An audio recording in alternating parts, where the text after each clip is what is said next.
ক্ষীরপাইয়ের পরানাটা এই মিষ্টি তৈরি করেন। কেউ বলে এডওয়ার্ড বাবরশার নামে এই মিষ্টি, আবার কেউ বলে বাবরের নামে এই মিষ্টি।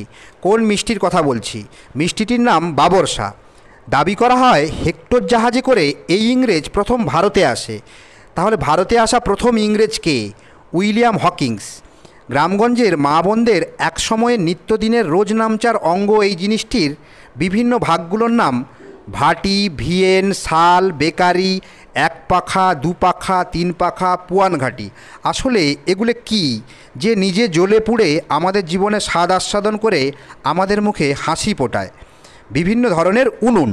এ পৃথিবীতে তো কত রং বদলের খেলা দেখি, কত মানুষের মুখ আর মুখোশের আড়ালে থাকা কত অভিনয় দেখি, কিন্তু আমরা কি জানি পৃথিবীতে এমন মাছ আছে যে প্রথমে পুরুষ হিসাবে জন্মগ্রহণ করে কিন্তু পরে নিজের সুবিধার জন্য সেই মাছ মহিলা মাছ হয়ে যায়?